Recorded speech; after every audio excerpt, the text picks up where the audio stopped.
Assalamualaikum warahmatullahi wabarakatuh. Perkenalkan, nama saya Ayu Intan dari Prodi Sistem Informasi. Di sini saya berkesempatan untuk menjelaskan definisi atau apa sih yang disebut social engineering itu. Nah, di sini saya akan menjelaskan definisinya. Yang pertama, seni dan ilmu memaksa orang untuk memenuhi harapan. Yang kedua, suatu pemanfaatan trik-trik psikologis hacker luar pada seorang user legitimate dari sebuah sistem komputer. Yang ketiga, mendapatkan informasi yang diperlukan, misalnya nih sebuah password dari seseorang daripada merusak sebuah sistem. Yang keempat, suatu teknik memperoleh data atau informasi rahasia dengan cara mengeksploitasi kelemahan manusia. Nah, tujuannya itu sama seperti hacking atau hacker. Nah, mendapatkan akses tidak resmi pada sistem atau informasi untuk melakukan penipuan.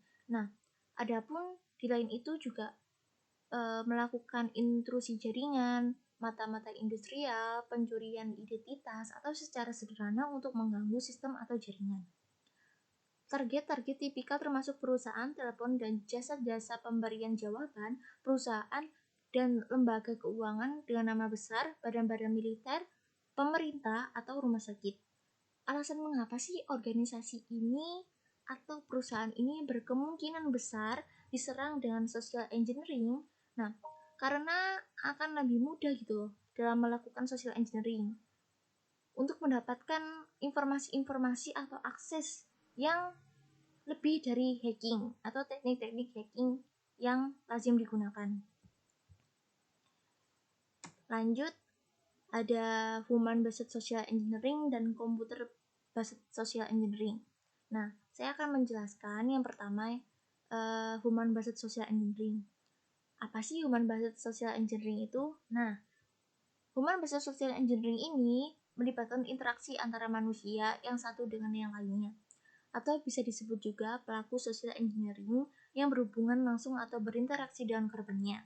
Adapun jenis-jenisnya, yang pertama impersonation atau yang bisa disebut pemalsuan, yang kedua important user atau bisa juga dibilang menyamar sebagai orang penting, yang ketiga third party authorization yang bisa dibilang pemalsuan otoritasi, yang keempat technical support juga bisa dibilang menyamar menjadi bagian technical support, yang kelima in person atau bisa dibilang mendatangi langsung ke tempat korban. Lanjut, di sini saya akan menjelaskan computer based social engineering. Apa sih computer based social engineering itu? Nah, computer based social engineering ini bergantung pada komputer atau software yang digunakan untuk mengumpulkan informasi atau data yang diperlukan. Jenis-jenisnya itu ada 5. Yang pertama instant chat messenger, yang kedua pop-up Windows, yang ketiga surat berantai, yang keempat email spam, dan yang kelima phishing. Sebelum kita masuk ke jenis-jenis phishingnya, nah, sini saya akan menjelaskan terlebih dahulu phishing itu apa. Di sini phishing adalah upaya untuk mendapatkan informasi data seseorang dengan teknik pengelabuan, atau data yang menjadi sasaran phishing adalah data pribadi, nama, usia, alamat, dan data akun, misalnya nih username dan password, dan data finansial, informasi kartu kredit, rekening, ATM, dan lain-lain. Istilah resmi phishing itu yaitu phishing yang berasal dari kata phishing atau memancing. Kegiatan phishing memang bertujuan memancing orang untuk memberikan informasi pribadi secara sukarela tanpa disadari. Padahal informasi yang dibagikan tersebut akan digunakan untuk tujuan kejahatan. Kenapa korban bisa melakukan atau mau melakukan hal itu? Pelaku phishing biasanya menampakkan diri sebagai pihak atau institusi yang berwenang dengan menggunakan website atau email palsu yang tampak meyakinkan. Banyak orang yang berhasil dikelabui. Nah, di sini ada salah satu contoh berita tentang phishing di salah satu instansi. Di sini informasi data phishing yang diperoleh bisa langsung dimanfaatkan untuk menipu korban, atau bisa juga dijual ke pihak lain untuk melakukan tindakan-tindak tidak bertanggung jawab seperti penyalahgunaan akun. Nah, adapun persentase dari kejahatan tersebut, di sini laporannya 32% pencurian data selalu melibatkan kegiatan phishing. Bahkan di awal tahun 2020 saja, Anti-Phishing Working Group mencatat sudah ada 165,772 website phishing yang siap digunakan atau menjaring korban. Nah, sektor finansial masih menjadi sasaran utamanya. Nah, seperti saya ngomong yang di awal tadi, ada jenis-jenis phishing-nya. Nah, jenis-jenis phishing yang pertama itu adalah email phishing. Sesuai namanya, email phishing menggunakan media email untuk menjangkau calon korbannya. Jumlah aksi email phishing ini cukup banyak. Menurut data, terdapat 3,4 miliar email palsu yang dikirimkan setiap harinya. Anda bisa bayangin nggak berapa banyak korban yang bisa terjerat aksi ini? Kan kayak apa ya, email phishing itu palsu banget gitu, dan kita bahkan bisa terkena. Nah, lanjut yang kedua, ada spear phishing. Spear phishing adalah jenis dari email phishing. Bedanya alih-alih menggunakan pengiriman email secara masif dengan calon korban yang acak. Nah, spear phishing ini menarget calon korban tertentu. Biasanya teknik ini dilakukan setelah beberapa informasi dasar calon korban dimiliki, seperti nama dan alamat. Nah, yang ketiga ini, walling. Walling ini adalah langkah phishing yang tidak hanya menarget individu secara spesifik, tapi juga individu yang memiliki kewenangan tinggi di suatu organisasi, misalnya nih, pemilik bisnis, direktur perusahaan, manajer, personalia, dan lainnya. Nah, dengan demikian, jika tindakan walling ini berhasil, maka banyak keuntungan yang banyak dimanfaatkan dari akses yang didapatkan.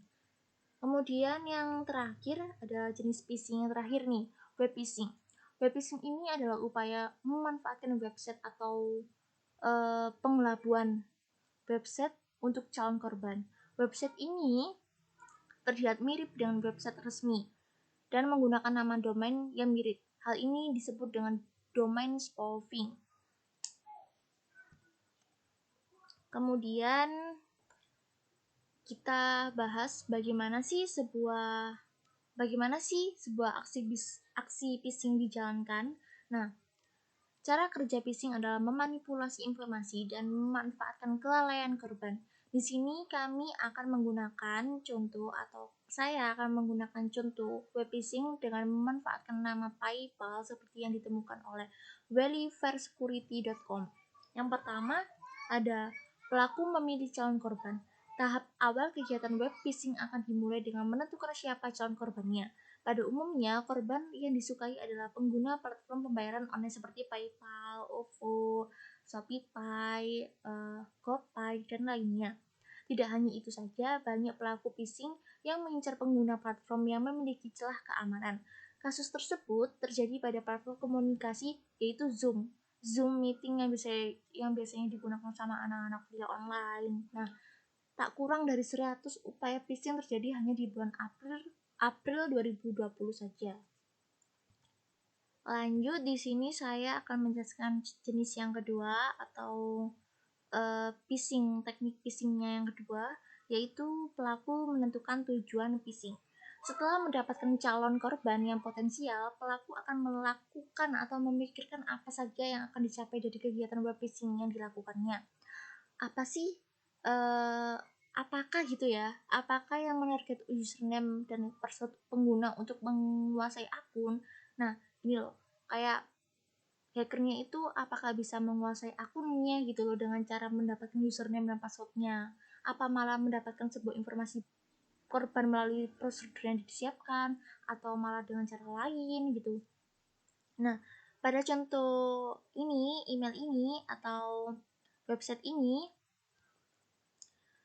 di sini ada aksi phishing PayPal. Pelaku menginginkan sebuah informasi dari pengguna platform tersebut. Seperti yang ditunjukkan oleh wellyfairsecurity.com, pengguna akan menerima email untuk mengkonfirmasi data diri melalui sebuah link website palsu yang disediakan. Lanjut, yang ketiga, teknik yang ketiga yaitu pelaku membuat website phishing. Nah, untuk melancarkan aksinya, pelaku akan memulai menyiapkan website palsu untuk melakukan aksi phishing, mulai dari mendesain website palsu atau memilih nama domain yang mirip dengan domain asli hingga menyiapkan konten dengan tulisan yang meyakinkan. Pada prakteknya, pelaku kadang membuat website yang sangat menyerupai halaman website resmi tapi menggunakan nama domain yang lebih jauh berbeda. seperti yang terlihat di contoh ini. Contoh ini adalah contoh yang menyerupai website aslinya. Di sini juga terdapat website asli. Nah, di sini terdapat Danamon online. Nah, di sini tuh kita bisa lihat domainnya tuh sama gitu. Sama dengan website aslinya, kayak website resminya gitu. Oke, lanjut yang keempat. Teknik hacking yang keempat yaitu calon korban mengakses website phishing. Nah, dengan tampilan website dan informasi yang meyakinkan, tak sedikit calon korban yang akhirnya mengakses website phishing milik pelaku. Langkah ini biasanya didahului dengan mengajak calon korban melalui email phishing atau link yang disebarkan via SMS atau akun media sosial.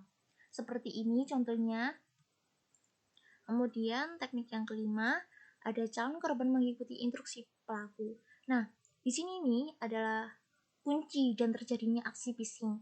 Jika calon korban melakukan instruksi yang diberikan pelaku, maka pelaku akan berhasil mencapai tujuannya.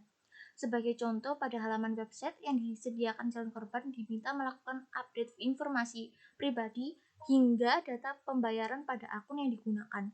Pada saat selesai mengisi data dan melakukan submit, saat itulah semua informasi korban berhasil dimiliki. Nah, teman-teman, ini ada yang terakhir, teknik yang terakhir yaitu data korban akan dimanfaatkan. Nah, jika aksi web phishing berhasil ini, pelaku akan memanfaatkan data yang telah diterima. Apa saja sih yang akan dilakukan oleh pelaku ini? Yang pertama itu menjual informasi yang didapatkan ke pihak ketiga atau membutuhkan data calon konsumen, misalnya untuk tujuan telemarketing atau kegiatan marketing online lainnya. Yang kedua, menjual informasi data tersebut untuk kepentingan politik atau iklan penjualan produk. Yang ketiga, menjalankan aksi penipuan, misalnya dengan menyatakan seseorang memenangkan undian tertentu. Nah, pada akhirnya nih meminta orang tersebut mengirimkan sejumlah uang. Nah, kalau sudah mengirimkan sejumlah uang, berarti uangnya tuh nggak bisa diambil lagi karena itu sebuah penipuan. Nah, yang keempat, menggunakan data yang dimiliki untuk mencoba membobol akun yang dimiliki atau akun lain. Yang kelima, itu melakukan peminjaman online mengatasnamakan korban dengan menggunakan data diri lengkap korban. Tentu saja korbannya itu akan ditagih untuk melunasi hutang-hutang dari pelaku ini. Begitu. Nah, sekian penjelasan dari saya. Jika ada tutur kata saya yang kurang, mohon maaf, dan ada kurang penjelasannya juga mohon maaf. Sekian, terima kasih. Wassalamualaikum warahmatullahi wabarakatuh.